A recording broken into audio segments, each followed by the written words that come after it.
Bonjour ou bonsoir à tous et toutes, selon l'heure où vous allez regarder cette présente vidéo. Je souhaitais m'attarder sur une conclusion que j'avais apportée à une précédente vidéo qui s'intitule Pour l'honneur de Saint-Irénée de Lyon, réfutation du site par la foi de Maxime Georgel. Je vous mettrai bien entendu le lien dans la description pour ceux et celles qui ne l'ont pas déjà visionné, car c'est en lien avec la vidéo de ce jour. Et justement, j'avais abordé dans la conclusion un site et surtout un article de Maxime Georgel qui, pour rappel, est un protestant calviniste. Et le but de mon travail, c'est de montrer les imprécisions qu'il commet en citant des sources, par exemple des pères de l'Église ou encore des historiens, car malheureusement, j'ai remarqué que Maxime Georgel avait, si vous voulez, des manières de sélectionner les sources de manière partiale et partielle. Parce que le problème, c'est que Maxime Georgel ne cite pas tout. Alors, je peux concevoir que Maxime Georgel soit un protestant calviniste et que cela le gêne que les premiers chrétiens eh bien, vouaient un culte aux icônes. Et je pense que pour faire concorder, et ça je l'avais dit dans la précédente vidéo, pour que Maxime Georgel puisse faire concorder une réalité protestante et calviniste avec les origines du christianisme, il en vient malheureusement à ne pas citer certaines sources importantes ou à occulter certaines sources. Bon, alors justement, j'avais dit dans la conclusion de la vidéo, enfin en tout cas, c'est une capture que j'ai faite. Vous voyez que j'avais mentionné l'article Beaubacker et Haldon, pas de culte aux icônes avant le 7e siècle. Et justement, je souhaitais apporter peut-être des corrections nécessaires ou en tout cas des précisions plus profondes que je ne l'avais fait lors de la conclusion, puisque là je vous affiche à nouveau le véritable article en question, qui est toujours en lien sur le site de Maxime Georgel, et Maxime Georgel s'appuie sur Brubaker et Haldon.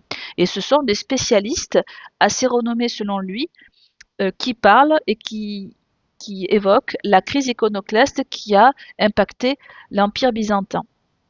Et selon les auteurs cités par Maxime Georgel encore une fois, il en vient à dire que tout ce qui est portrait de saints, donc je vous lis le paragraphe en question, l'importance des portraits de saints a profondément évolué au cours des 6e, 7e et 8e siècles. Vers l'an 800, l'icône pouvait servir d'intermédiaire entre le spectateur et le saint représenté. Ce n'était pourtant pas le cas vers l'an 400 ni même vers l'an 600. Ce n'est qu'au 7e siècle que toutes les caractéristiques que nous associons aujourd'hui au portrait sacré se sont mises en place. Alors le problème, c'est que Maxime Georgel ne cite pas certains détails importants. Je peux comprendre et je suis d'accord en ayant moi-même lu des extraits notamment de l'ouvrage de Brubaker et Haldon. C'est vrai que le 7e siècle, c'est une période qui marque la généralisation des cultes aux icônes. Par contre, il y avait bien des antécédents de reliques avant le 7e siècle qui a permis justement de généraliser le culte aux icônes parce que le 7e siècle n'a pas vu de manière innovante des icônes qui ont proliféré un peu partout sans qu'il y ait des origines fondatrices.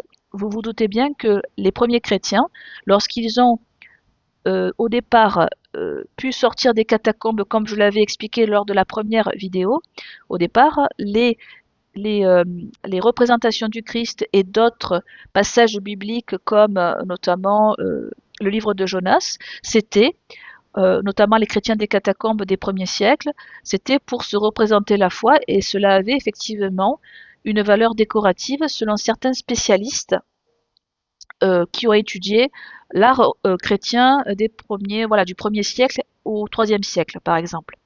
Mais c'est vrai que au fur et à mesure que le temps va passer et au fur et à mesure que les chrétiens, avec l'édit de Milan de l'empereur Constantin, progressivement, il va y avoir une possibilité de pouvoir bâtir des églises sans risquer des persécutions. Et c'est à partir de là que, surtout vers le 7e siècle, avec la crise iconoclaste qui va survenir au sein de l'Empire byzantin, et j'avais bien expliqué que cette crise iconoclaste a fini par cesser et ceux qui étaient favorables au rétablissement du culte des icônes, eh bien, a eu raison, puisque vers le 8e siècle, c'est à partir de là que eh bien, le culte aux icônes a pu être rétabli.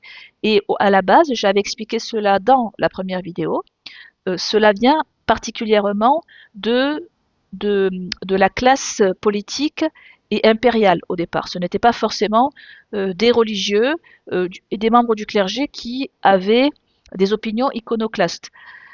Essentiellement, c'était la famille royale et impériale et elle-même était très divisée sur la question, puisque vous avez autant, par exemple, l'impératrice Théodora ou d'autres figures impériales qui étaient favorables à rétablir le culte des icônes.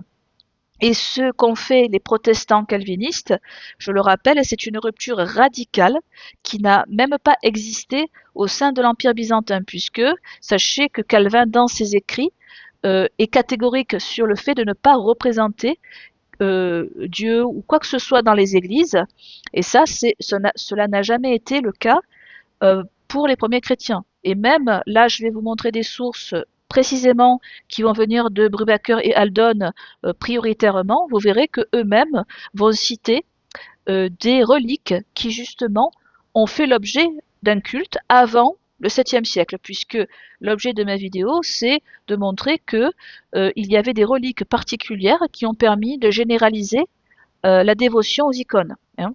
Et malheureusement, Maxime Georgel n'en souffle aucun mot de cela. Et pourtant, ça fait partie des travaux de Brubaker et Haldon. Alors, c'est vrai que dans l'extrait que cite Maxime Georgel, c'est à partir notamment du 8e ou 7e siècle que on va avoir une évolution sur la place que vont prendre les portraits sacrés. C'est vrai que ça n'a pas été statique, cela a évolué, comme je l'ai dit. Par contre, il y a bien une origine, il y a bien une racine qui a permis il y ait un culte aux images. Et de plus, c'est bien avant le 7e siècle. On va voir justement des origines. Alors, dans un premier temps, je ne sais pas si vous avez entendu parler de ce mot. Alors, il est un peu difficile à prononcer. Alors, cela s'appelle l'achéropoiète. Alors, c'est un terme qui signifie, je vous montre la définition, je vous la lis, qualifie une image qui ne serait pas produite par la main de l'homme, mais serait d'origine surnaturelle, comme le portrait qu'on peut voir sur le suaire de Turin. Voilà. Donc, et ça, c'est très important, c'est que beaucoup d'images et reliques vont avoir cette réputation au sein de l'Empire byzantin, et c'est à partir de là que les icônes vont se développer. Alors, j'ai pu justement approfondir certaines notions et certains extraits du livre de Brubaker et Haldon, et ils parlent notamment des fameux achéropoiètes. Et il y en a 3 principaux. Alors, je vais vous les citer. Voilà, donc vous pouvez aussi les retrouver sur l'ouvrage de Brubaker et Haldon. Donc la première relique, c'est une empreinte du visage du Christ sur du lin. Et les auteurs le décrivent comme un contact relique, dont la sainteté est multipliée par l'image miraculeuse. Donc ça date à peu près vers 590. Donc là, on est avant le 7e siècle, chez Évagre. Alors Évagre, c'est un auteur byzantin. Et voici le rôle du Mandylion d'Édesse. Alors c'est une image relique dotée d'un pouvoir intercesseur salvateur. Évagre la crédite d'avoir sauvé Édesse d'une attaque perse et elle sert de modèle d'image protectrice d'une cité. Donc c'était à l'époque ce qu'on appelle des palladiums, c'était des images protectrices. Donc déjà on a une mention du Mandylion d'Édesse et il est possible que certains ou certaines d'entre vous connaissent déjà le Mandylion d'Édesse. Donc on voit que c'est bien avant le 7e siècle. Voilà. Ensuite, nous avons l'achéropoiète de Memphis en Égypte. Donc l'attestation serait de 570 et cette relique est mentionnée par un pèlerin de Plaisance. Alors voici sa valeur. Donc le rôle, le pèlerin dit l'avoir adoré.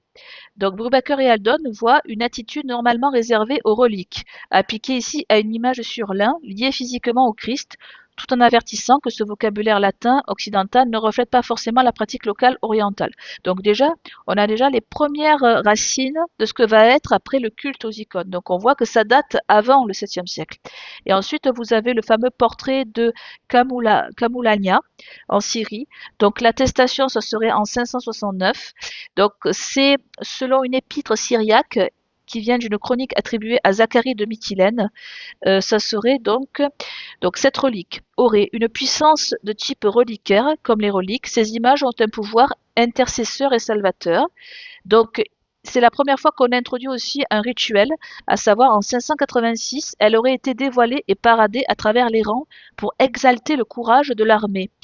Efficacité militaire. Ils disent qu'elle est créditée d'une intervention militaire d'ici des années 620. Voilà. Ensuite, et plus largement, vers la fin du VIe siècle, ces images reliques peuvent devenir des palladias. C'est ce que je vous ai dit, des images protectrices publiques. Ensuite, je vais vous mettre la conclusion. Donc, leur conclusion synthétique. Donc, Brubaker et Haldon résument l'enjeu ainsi. Les achéropoïètes sont les premières images à acquérir un statut de culte, et ils en recensent 3 attestés dans la seconde moitié du VIe siècle, Édesse, Memphis et Kamulania. Alors moi, ce qui me gêne profondément dans l'article de Maxime Georgel, c'est qu'il n'en fait peu mention. Et ça, c'est important de le dire parce que ils ont bien fait l'objet d'une adoration, vénération, par rapport au fait que ces reliques avaient bien dans l'esprit des Byzantins l'idée que c'était une protection contre certains maux. Voilà. Donc c'est pour ça que comment se fait-il que Maxime Georgel, encore une fois, je pense que cela vient de sa vision protestante, cela l'empêche même d'avouer qu'il y a bien des antécédents avant le 7e siècle. Et j'avais fait une autre critique dans une autre vidéo sur la confession auriculaire aussi. Vous pouvez la retrouver sur ma chaîne YouTube. La confession auriculaire, certes, ne date pas des moines irlandais comme Maxime Georgel l'a dit.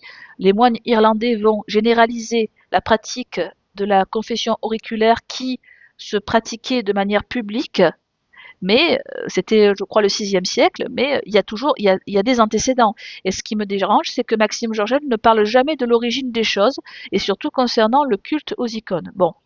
Ensuite, je vais vous montrer d'autres justement d'autres reliques, alors pas forcément dans les travaux de Brubaker et Haldon, mais là je suis sur le site donc anglais du Vatican, donc de la basilique papale, et justement c'est dans le Sancta Sanctorum, et justement dans cette chapelle privée donc du pape, il y a donc une relique qui daterait donc du 5e siècle, vous pouvez le voir ici, car elle abrite depuis le 7e siècle d'importantes reliques, ainsi que l'image communément appelée archéopouillette du Sauveur datant du 5e siècle ou 6e siècle. Donc vous voyez qu'il y a des reliques qui sont beaucoup plus anciennes je dirais que le 7e siècle. Voilà.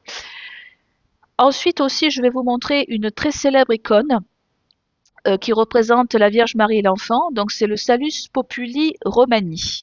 Et effectivement, selon, je dirais, l'origine d'où vient cette relique, donc je vous lis, selon la légende, l'icône Salus Populi Romani aurait été rapportée de Jérusalem à Constantinople par Sainte Hélène, la mère de Constantin, au IVe siècle, donc là on est bien avant.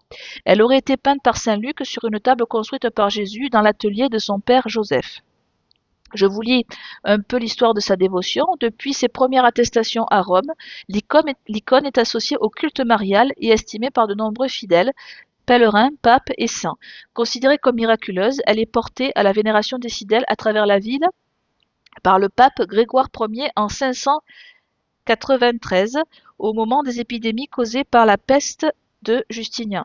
Donc on voit que déjà on est au 6e siècle, donc on est avant le 7e siècle, notamment cité par Maxime Georgel. Donc on voit qu'il y a des antécédents, notamment le fait qu'elle est portée à la vénération des fidèles, ça veut dire que les fidèles vouaient bien un culte tel qu'on le conçoit après le 7e siècle. Voilà.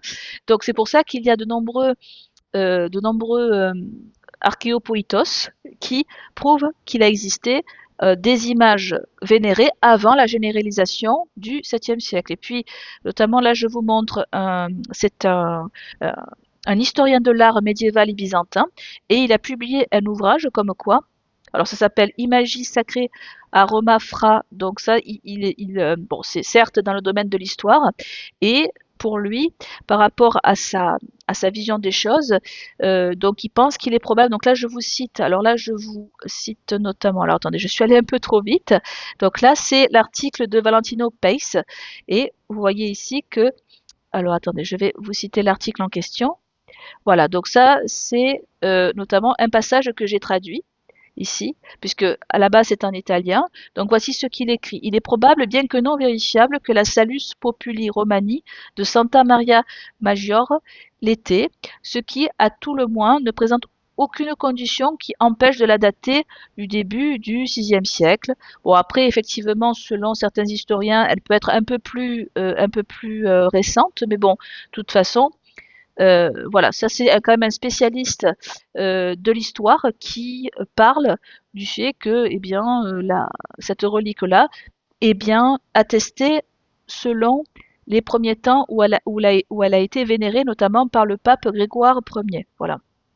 Donc, je reviens à l'article de Maxime Georgel que vous voyez à l'écran. On va s'attarder particulièrement sur des passages que j'ai pu retrouver justement dans Internet Archive. Et là, ce que j'ai fait, c'est que j'ai pu avoir le texte sous cette forme. C'est le Full Text of Byzantium in the Iconoclast Era. Et ça me permet de justement de sélectionner beaucoup plus facilement certains passages. Et là, ce que j'ai pu faire, c'est que donc là, je vous ai cité justement, enfin, j'ai mis en bleu un article du livre et j'en ai fait une traduction. Alors, si vous voulez, bien sûr, ça rejoint un peu le résumé que j'ai fait, mais justement, ça permet directement d'aller sur le livre. Et l'auteur va donner un peu plus de détails. Donc je vous lis certains passages. Le portrait de Camouliane du Christ a été enregistré pour la première fois dans un épitomée syrien d'une chronique de Zacharie de Mytilène, écrite par un moine anonyme de 569.